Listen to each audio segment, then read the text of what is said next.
BJP a threat to the federal structure. The biggest threat to India's federal structure today is not a legal amendment. It is a political attitude of BJP-led union government. The BJP-led union government is treating the Indian Union like a unitary state, where dissent is disloyalty and the states are expected to obey, not govern. Where the center decides and the states must fall in line. And if they don't, they are punished through funding cuts, delays in approvals, misuse of agencies and political interferences. The governor's office under BJP rule has become a tool of sabotage. Even disaster relief and development funds are being weaponized. As Prakash Karat said, Karnataka sought 18,000 crores were sought for the drought relief. But ultimately, we have to go before the Supreme Court. And Supreme Court finally ordered the government of the union government to release 3,454 crores for the drought relief. This is the state of affairs what we are facing in the present system. Tamil Nadu, Karnataka, Kerala, Andhra Pradesh, Telangana, we must stand together, speak together and act together. Let us not forget the Constitution begins with the words, we the people of India, not we the center of India.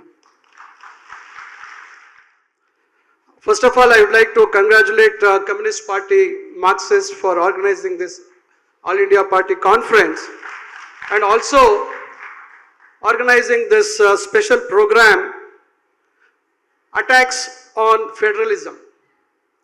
Friends, I think all of us are at the receiving end. All the southern states are at the receiving end. So first of all, I would like to say that we have to fight unitedly. Never before in this 77 years of our independence, the cooperative federalism is at the maximum or the highest attack from the union government. We are gathered here not merely to voice individual grievances, but to collectively articulate our constitutional cry for justice. Our call to protect the federal spirit that binds this vast and diverse nation. I would like to express cooperative federalism is not a choice. It is the soul of our constitution.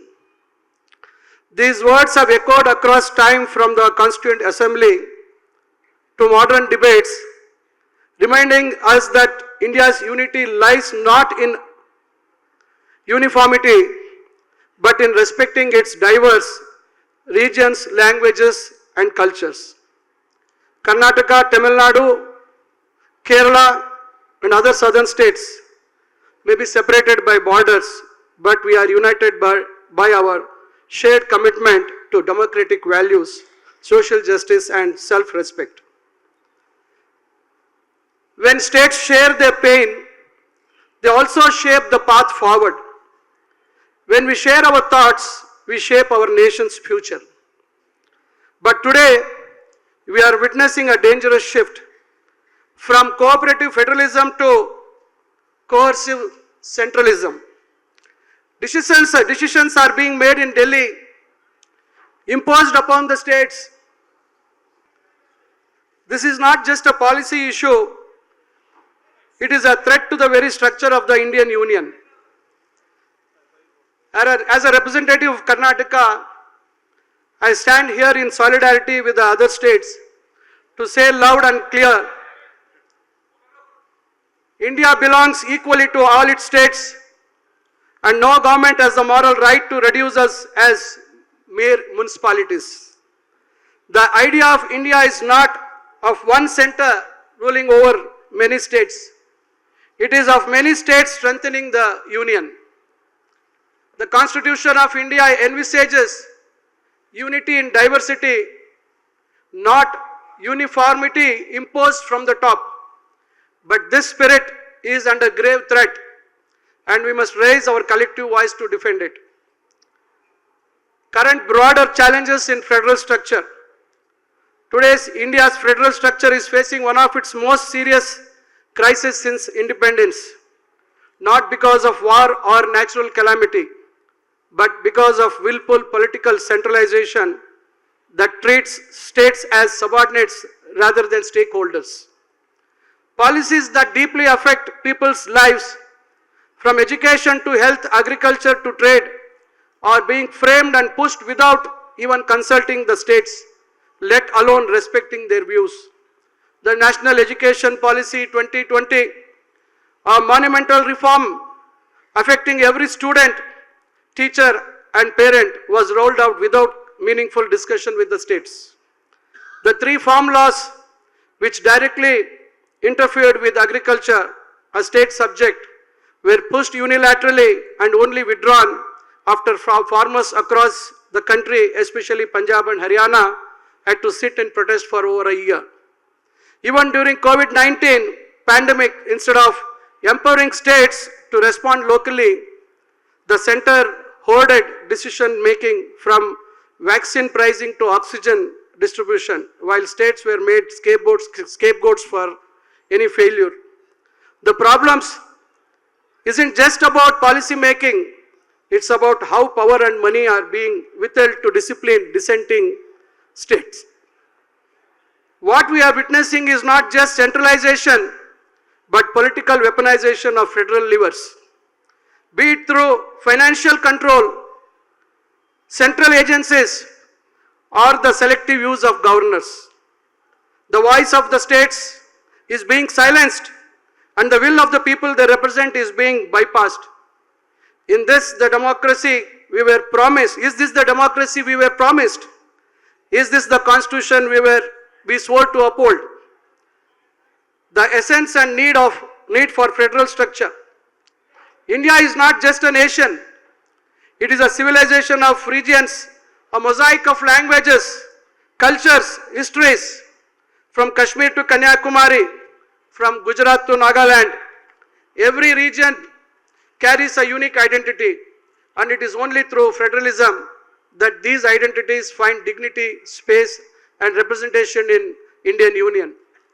Federalism is not a bureaucratic arrangement. It is a very foundation of trust between the people and the union. It ensures that decisions are made closest to the people they affect. It allows states to innovate, to compete, to reflect the aspirations of their people rather than be forced into one-size-fits-all straitjacket made in Delhi. When Karnataka implements Annabhagya, Kshirabhagya or Griha Lakshmi, it is responding to the live realities of its people.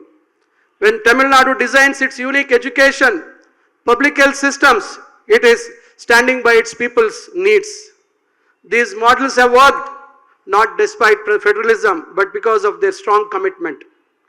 Without a federal structure, a tribal farmer in Chandigarh, in Chhattisgarh, a weaver in Telangana, or a fisherman in Kerala would be reduced to mere statistics in a national policy draft. A student in Karnataka would be forced to learn in a language or curriculum that ignores her mother tongue or history. A welfare scheme that succeeds in one state might be forced to make way for a central scheme that lacks local relevance or reach. Federalism is not a hurdle to development. It is a gateway to meaningful development. As Dr. B.R. Ambedkar said, the basic principle of federalism is that the legislative and executive authority is divided between the center and the states, not by any law passed by the center, but by the constitution itself. The spirit of equality, dignity, equal voice and shared sovereignty is being tested today. This is why we must assert India is not built from the center down, it is built from the states up. Constitutional debates on the federal structure. When the Constitution of India was being drafted, federalism wasn't just discussed, it was fiercely defended. Our founding fathers knew that India could not survive as a centralized monolith. They debated, disagreed, and finally built a system that balanced unity with diversity and authority with autonomy. Dr. B.R. Ambedkar, while introducing the Constitution, clarified that India is a union of states and not a federation formed by agreement, but with enough safeguards to ensure that states retain their dignity, powers, and functional independence. He said the constitution is a federal constitution in such as much as it establishes what may be called a dual polity. The Constituent Assembly deliberately avoided the term central government. It used union government instead to underline that power flows from the people through their states to the union, not other way around. Sardar Patel was very clear. The states are not in any sense subordinate administrative units of the center. They are sovereign within their own domain. But today, these sacred foundations are being eroded. The center frames laws in state or concurrent subjects without discussion. It controls finances while making states accountable for delivery. Overrides elected governments through governors, agencies and ordinances.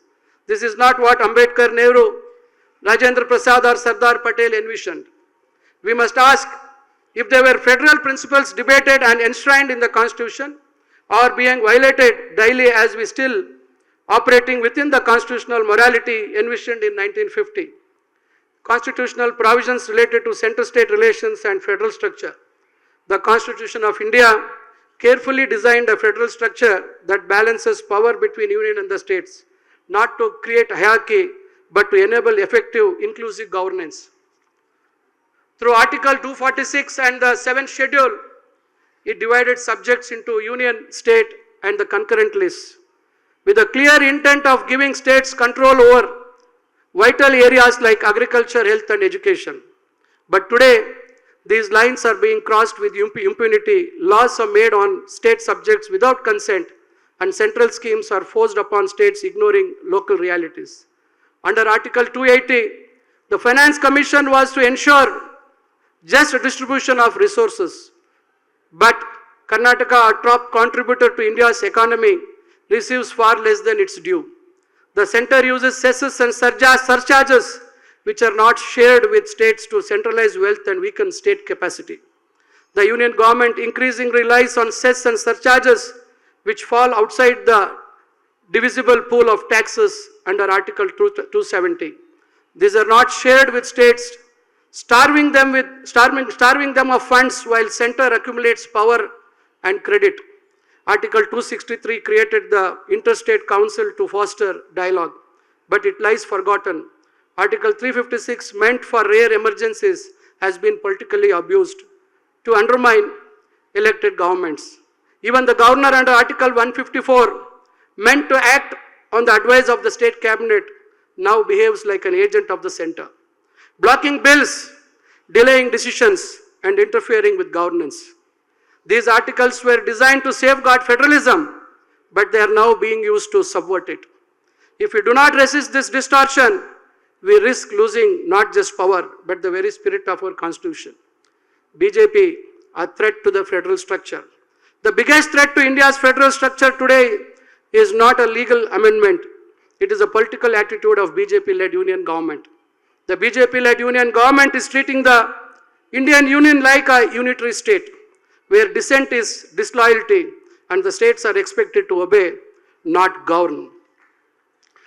Federalism has been replaced by a majoritarian mindset, where the center decides and the states must fall in line. And if they don't, they are punished through funding cuts, delays in approvals, misuse of agencies and political interferences. Welfare schemes designed and successfully implemented by states are being usurped and renamed. The union imposes centrally sponsored schemes with rigid guidelines and no space for local innovation. Karnataka, for example, has run visionary programs like Annabhagya and Shirabhagya, but the center constantly seeks to impose its own branding, making states look like mere implementation agencies. The governor's office under BJP rule has become a tool of sabotage. Obstructing bills and sitting on files, questioning cabinet decisions is seen recently in Karnataka, Tamil Nadu, Kerala and West Bengal.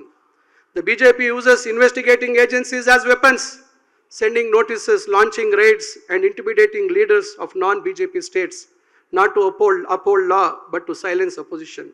Even disaster relief and development funds are being weaponized.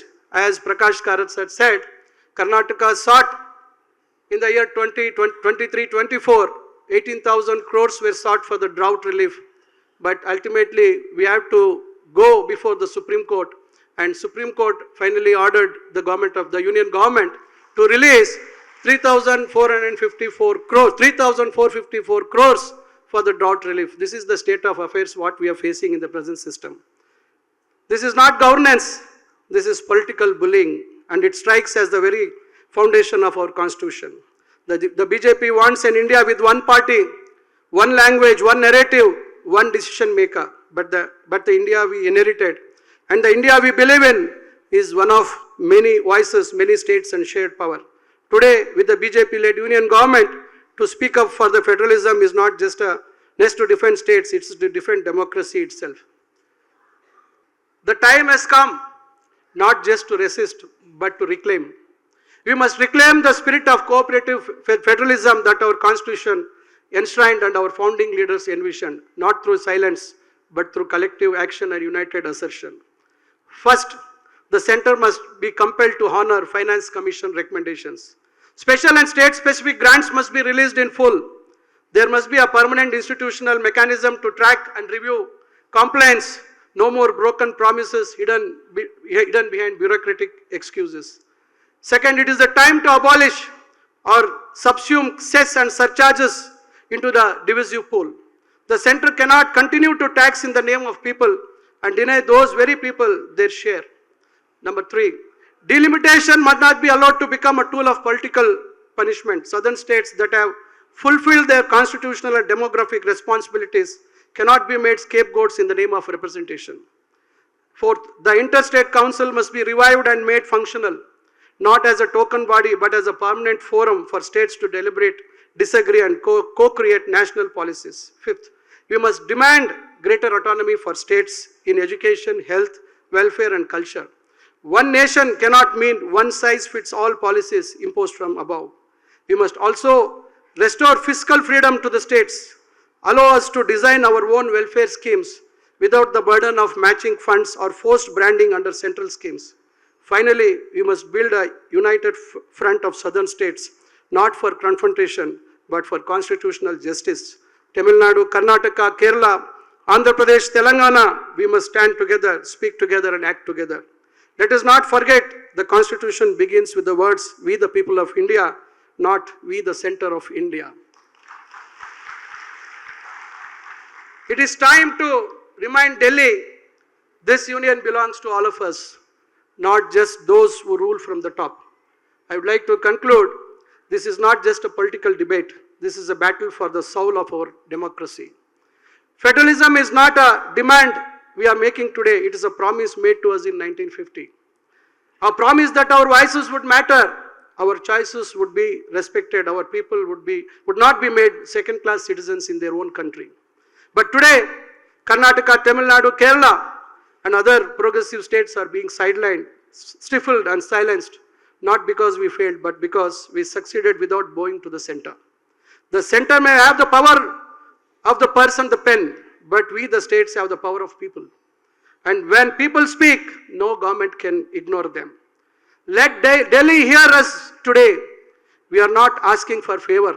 We are not demanding. We are demanding fairness. We are not asking for more. We are demanding what is rightfully ours. We are not begging. We are asserting the very spirit of the Constitution. And we will continue to speak louder, stronger, and together until India is governed not through control, but through cooperation. This is not just about Karnataka. This is not just about Tamil Nadu or Kerala. This is about India's future as a union of dignity, diversity, and democracy. Let us stand united for federalism, for fairness, and for the future of India. Thank you all. Jai Hind.